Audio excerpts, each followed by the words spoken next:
Praise the Lord friends, I hope that you are understanding the concept। और अब हम आगे बढ़ते हैं।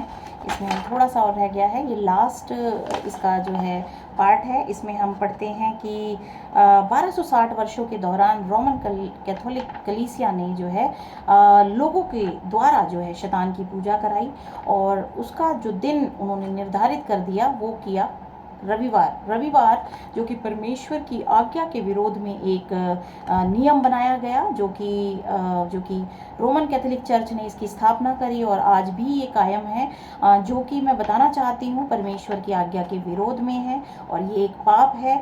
और हम जब शनिवार को परमेश्वर की आराधना करते हैं तो परमेश्वर हमें आशीष देते हैं, लेकिन रविवार की आराधना जो है वो संसारिक रीति पे बनाई हुई आज्ञा के दौरान की जा रही है, लेकिन इसमें परमेश्वर की आज्ञा उल्लंघन हो रहा है। तो हम इसे जो है ना करें और हम परमेश्वर की आज्ञाओं को मानें।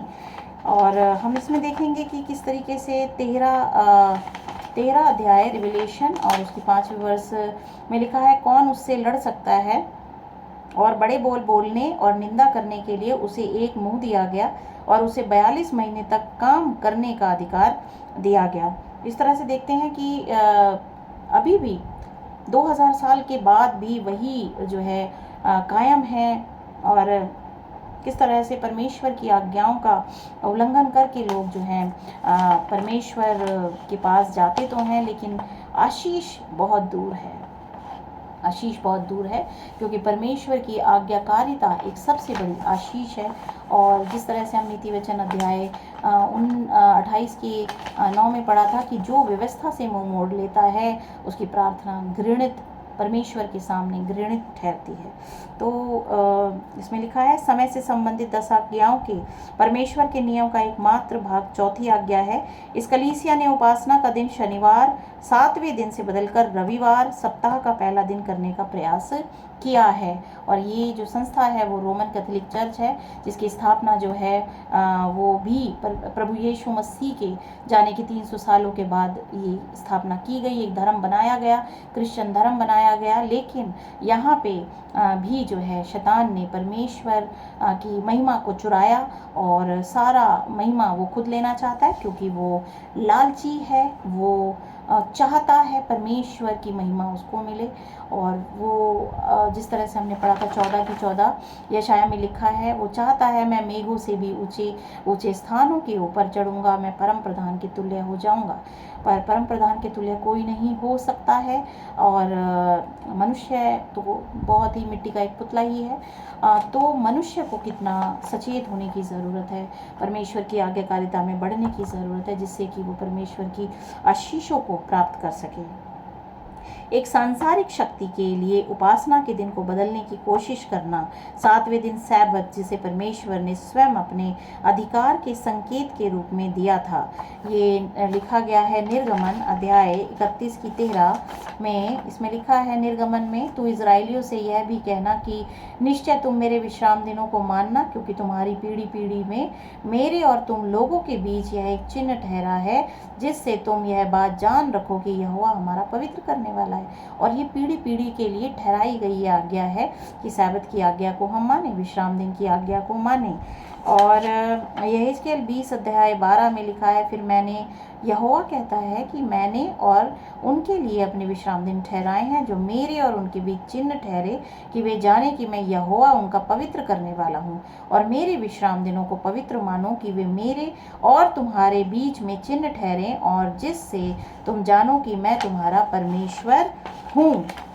तो यहाँ पे हम देखते हैं कि परमेश्वर ने स्वयं अपने अधिकार के संकेत के रूप में दिया था। इसमें परमेश्वर ने खुद जो है संकेत, और एक संकेत के रूप में, एक चिन्ह के रूप में इजराइलियों को दिया था। हड़पने का एक प्रयास है। तो संडे को अगर वर्शिप का दिन बनाया जाएगा, पहला दिन वो वर्शिप का दिन निर्धारित किया जाएगा, तो ये परमेश्वर की महिमा को हड़पने का एक प्रयास है। यथासंभव सबसे बुनियादी स्तर पर ईश्वरीय प्राधिकार को कब्जा करना है, तो फिर सच्ची और झूठी उपासना पर अंतिम संघर्ष का ध्यान इसी बिंदु पर है। इस कारण से प्रकाशित वाक्य उन लोगों की पहचान करता है जो परमेश्वर के प्रति वफादार हैं, जो परमेश्वर की आज्ञाओं का पालन करते हैं। प्रकाशित वाक्य 12:17 बताती है, और अजगर स्त्री पर क्रोधित हुआ और उसकी शेष संतान से जो परमेश्वर की आज्ञाओं को मानते और यीशु की गवाही देने पे स्थिर थे, लड़ने को गया और वह समुद्र की बालू पर जा खड़ा हुआ। यहाँ पे जो स्त्री है वो कलीसिया है, और परमेश्वर की आज्ञाओं को मानने वाले लोगों को वो हमेशा ही परेशान करता है अजगर। पवित्र लोगों का धीरज इसी में है जो परमेश्वर की आज्ञाओं को मानते हैं और यीशु पर विश्वास रखते हैं। इस तरीके से इसमें रविवार नहीं बल्कि 7वां दिन सैबत शामिल है। जो लोग अपने पवित्र दिन, यशायाह 58:13 हम पढ़ेंगे, जो लोग अपने पवित्र दिन पर परमेश्वर की उपासना करने के लिए 3 स्वर्गदूतों के अंतिम आह्वान को अस्वीकार करते हैं और जो उसके नकली सैबत के दिन पर रविवार को पशु की पूजा करते हैं, उन्हें पशु की छाप मिलेगी। ये परमेश्वर वचन है कि ये बताता है कि पशु की छाप उन लोगों को दी जाएगी जो कि संडे को जो है परमेश्वर की जो है उपासना करते हैं और सैबत को अस्वीकार करते हैं, रविवार को पशु की पूजा करते हैं, उन्हें पशु की छाप मिलेगी। तो हम में से हर एक जन जो है बहुत ही सचेत होकर जो है परमेश्वर की आराधना के लिए जो दिन है वो जो शनिवार है, सैबत का दिन है, उसका चुनाव करें। हम संडे को त्याग दें, क्योंकि संडे जो है परमेश्वर के द्वारा बनाया गया दिन नहीं है। तो हम जो है इसको त्यागें, जिसके द्वारा जो है हम परमेश्वर को महिमा दें, ना कि हम जो है शैतान को महिमा दें। यहाँ पे 58 अध्याय और उसमें उसकी जो 13वीं वर्ष है वो बताती है, यदि तो विश्राम दिन को अशुद्ध ना करे, अर्थात मेरे उस पवित्र दिन में अपनी इच्छा पूरी करने का प्रयत्न ना करे और विश्राम दिन को आनंद का दिन और यहोवा का पवित्र किया हुआ दिन समझकर माने, यदि तो उसका सम्मान करके उस दिन अपने मार्ग पर ना चले, अपनी इच्छा पूरी ना करे और अपनी ही बातें ना बोले, तो तू यहोवा के कारण सुखी होगा और मैं तुझे देश देश के ऊंचे स्थानों पे चलने दूंगा।